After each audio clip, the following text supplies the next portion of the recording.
সেখানে বক্তব্য দিয়েছে বিএনপি ও জামায়াত ইসলামীর সঙ্গে নিজেদের পার্থক্য বোঝাতে গিয়ে দুই দলকে কথায় বিধিয়েছেন জাতীয় নাগরিক পার্টির মুখ্য সমন্বয়ক নাসিরুদ্দিন পাটোয়ারি অভিযোগ করেছেন গত 52 বছর বিএনপি গণতন্ত্রের কথা বলে বাংলাদেশের জিয়াতন্ত্র কায়েম এবং জামায়াত ইসলামী ইসলামের কথা বলে মৌদুদি তন্ত্র কায়েমের চেষ্টা চালিয়েছে। অথচ আবার দেখা গেল মিয়া গোলাম পরোয়ার জামায়াত ইসলাম মিয়া গোলাম পরোয়ার বলছেন যে এনসিপি হলো তাদের সন্তান, অর্থাৎ তারা জন্ম নিয়ে বাপের সাথে পাল্লা না দিতে বলেছেন। তাহলে কোনটা সত্য আসলে, মিয়া গোলাম পরোয়ারের কথা সত্য না নাসিরুদ্দিন পাটোয়ারির কথা সত্য? মিয়া গোলাম পরোয়ারের কথা তো ডেফিনেটলি সত্য না।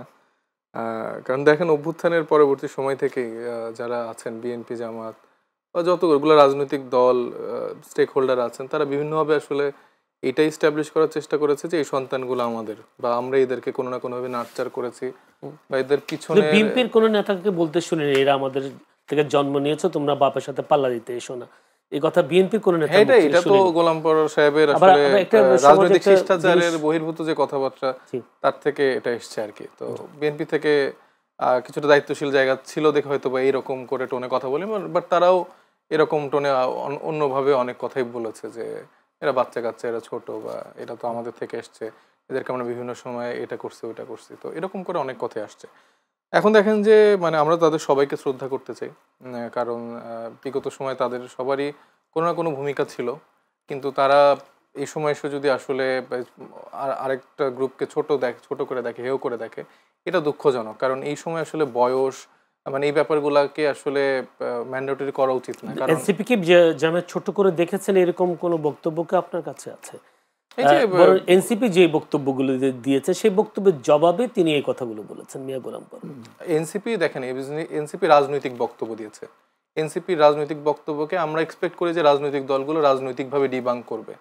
এখন যদি নাহিদ ইসলামের আমাদের আহ্বায়কের যদি বক্তব্যতে সেটা নিয়ে আলোচনা করতে পারতেন, তার কাছে ওইরকম উত্তর নেই, মানে অ্যাকচুয়ালি যে এই ব্যাপারে তার উত্তর নেই দেখি তো সেটা এই কথা বলেছে। আপনি শুনেছেন তার বক্তব্য এই রিলেটেড আর কোনো কথা আছে? সে ডিরেক্ট এটা দিয়ে আক্রমণ করেছে। তো এখানে তো আসলে বোঝাই যাচ্ছে যে কে আসলে মানে চাইল্ড জবাব না থাকা মানে তার রাজনৈতিক প্রতারণা করেছেন, বিষয়টা এমন? হ্যাঁ, তারা রাজনৈতিক প্রতারণা তো করেছে। আপনি তো এটা তো আমি অবশ্যই এখনো বলবো যে তারা রাজনৈতিক প্রতারণা করেছে, কারণ জুলাই তো আমাদের কাছে একটা বড় বিষয় এবং আমরা আসলে রাজনীতিতে জুলাইয়ের উপরে এসছি।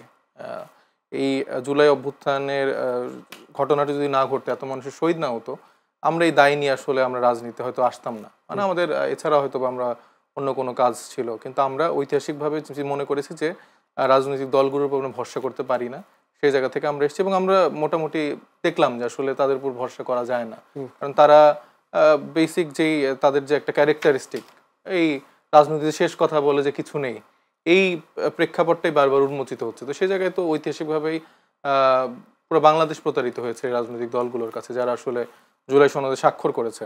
কারণ আপনি দেখেন স্বাক্ষর করার পরের দিনই হচ্ছে যে পরের দিন ওই দিনই শিশির মনিরের স্ট্যাটাসে 3 বার সে এডিট করলো, মানে এটা হতে হবে, এটা না হলে এটা না, আবার সেটা মুছে দিল, না হলে এটা না।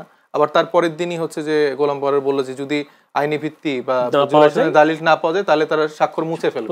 তো এটা তো আসলে খুবই চাইল্ডিশ কথাবার্তা। আপনি যদি এনশিওর না হন তাহলে আপনি কেন স্বাক্ষর করতে গেছেন?